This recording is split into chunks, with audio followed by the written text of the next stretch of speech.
Hello, my name is Veronica, and welcome to the Learning Lab, Episode 3. How many times have you seen a card done like this and said to yourself, I wonder how they did it?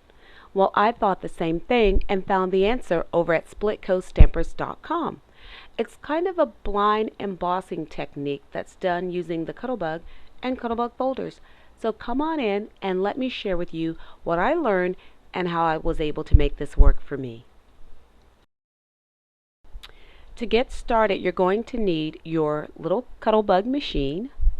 You'll also need a couple of Cuttlebug folders, depending on the technique you want to try, and some of this rubber gasket material that can be found at Home Depot and Lowe's in the plumbing department.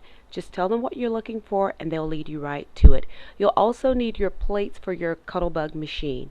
Here I'm using a piece of paper that's roughly 5.5 by 7.5, and I'm using two Cuttlebug folders, the dot folder and that lovely textile folder that I've happened to have fallen in love with.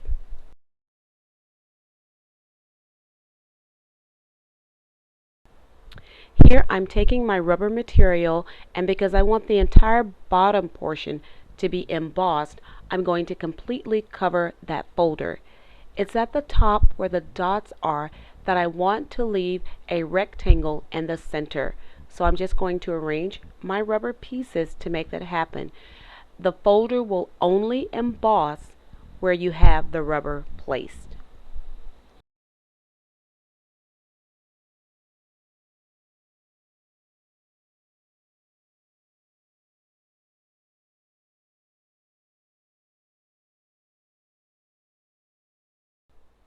Now that I have everything in place, I'm ready to make my sandwich, starting with my A plate.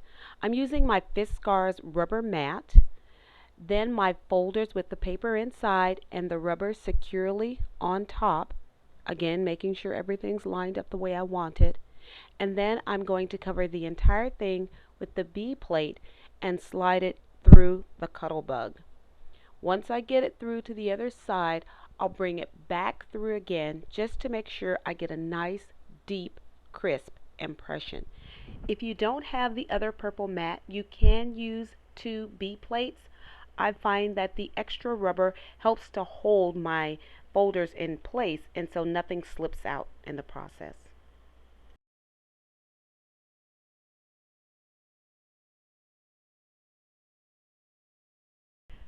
Ready for the reveal? Da da da da! Gorgeous.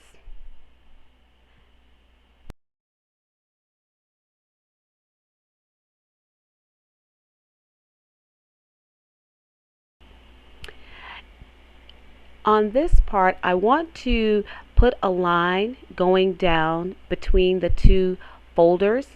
And to do that, I'm using my score pal. I'm just simply turning that over, finding the point where I want that, and I'll just make a score mark.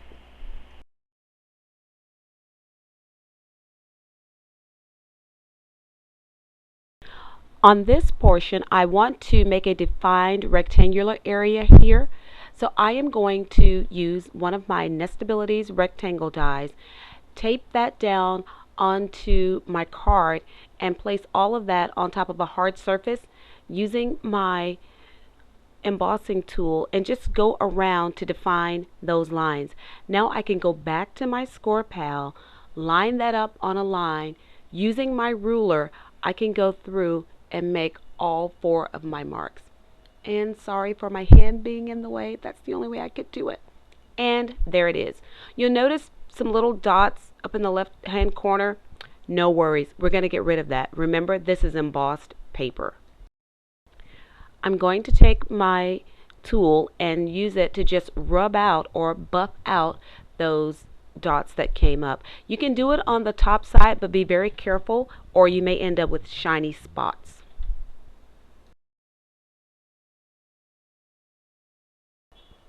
And here I'm simply cleaning up the edges of those rectangles. Is it time for another da da da da? You'd never know they were there. Beautiful. Here is the piece before I trimmed it, and here it is after I've trimmed it and matted it onto a piece of card.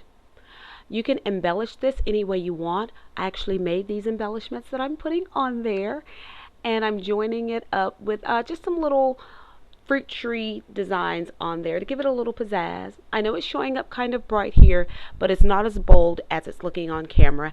And I use my all-time favorite, my Ranger Glossy Accents. As you can see, I do use it sometimes for its intended purposes.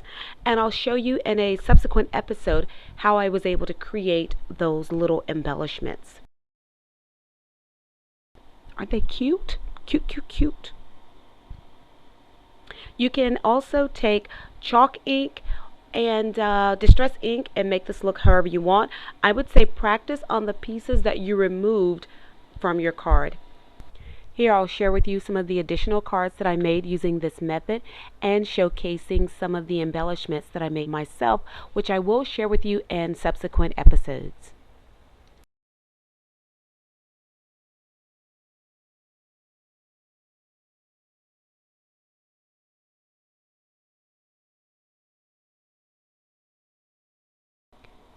Thank you for joining me. I hope you do give this technique a try. It's a lot of fun and your results can be incredible. Please remember to visit my blog at inkollusions.blogspot.com. Until then.